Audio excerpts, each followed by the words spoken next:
Hello and welcome to Empires of Today. I am your host, Rafael Arreaza. We've got our 4 topics stacked up, starting with the Iran deal. That's the biggest headline news of the morning. We've got a little update on what's going on in Lebanon, definitely some turmoil, followed by SpaceX IPO, Elon Musk, the very first trillionaire, and finally, a couple conspiracies coming out of the 2026 World Cup. Let's go ahead and start with Iran. So, as many of you have heard, the MOA, the Memorandum of Understanding, is being formally signed. There is going to be a signing ceremony and formal signing done in Geneva on Friday. It'll be JD Vance signing on behalf of the United States.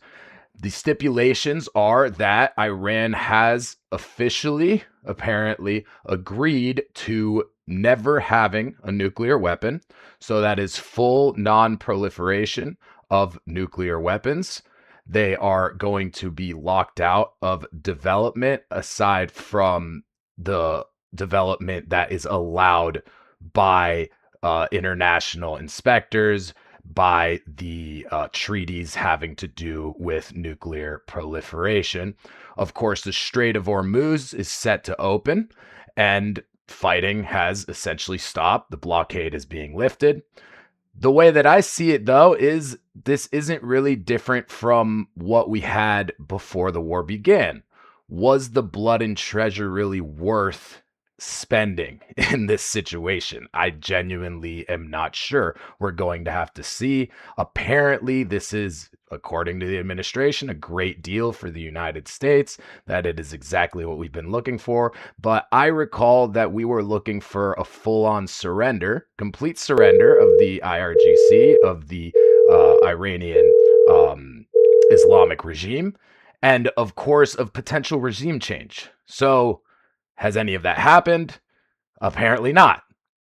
Of course, this is also severely influencing Lebanon. Lebanon, according to the Iranians and the US, is part of the ceasefire deal and the memorandum of understanding. Now, the Israelis, who currently hold 1/5 of Lebanese territory, have apparently not agreed to this deal. Strikes have still been going on, being conducted by Israel against Lebanon. Some of them have even hit Beirut. They've hit the ancient city of Tyre, which is not great in terms of historical perspective.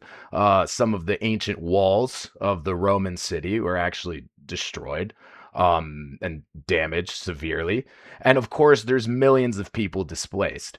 The fact is more than likely Lebanon could see itself in a civil war. The Lebanese government has agreed to militarily disarm Hezbollah. While Hezbollah is still around, they haven't gone anywhere, and they haven't agreed to disarm. This could lead to another severe Lebanese civil war. The last one lasted over 15 years and took the lives of hundreds of thousands of people. Considering this and the fact that the Iran deal does not include Iran not supporting its proxies, Hezbollah being one of them, I'm not really sure what we're going to see as far as true peace in the Middle East. I guess we'll just have to wait and see. Followed by that, we've got the situation with SpaceX. So the IPO dropped officially on Friday, making SpaceX essentially the most valuable company in the world and making Elon Musk the very first trillionaire.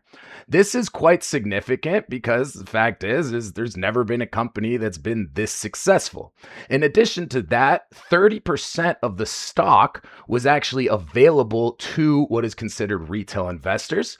Many people who worked and had stock options for SpaceX, including one very interesting case with a welder that had a salary of a little bit over $50,000, is now a multimillionaire due to his stock options.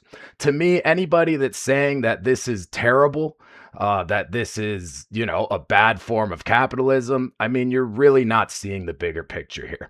The fact is Elon Musk has probably 0.1% liquidity in his actual assets. He has golden handcuffs tied to his stocks, meaning that if he ever sold stocks of SpaceX, Tesla, etc., that would drive the price significantly down.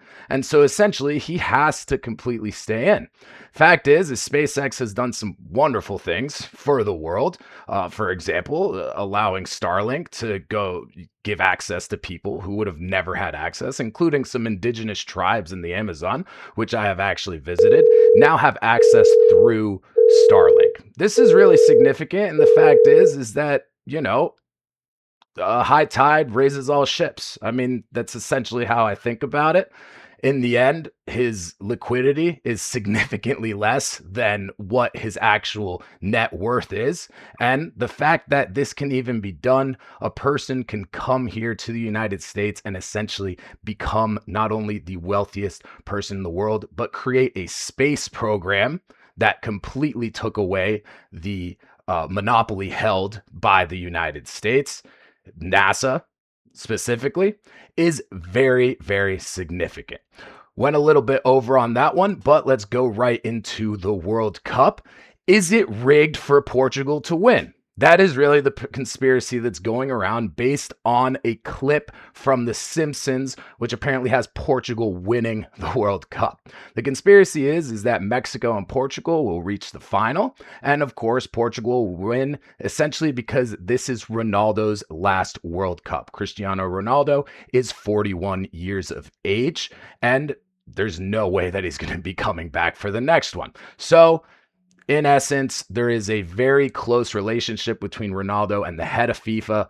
FIFA has certainly not had its greatest run in terms of conspiracy, in terms of scandal. If you don't recall, in 2015, there was a massive, massive financial scandal having to do with FIFA, which led to a lot of the executives actually stepping down.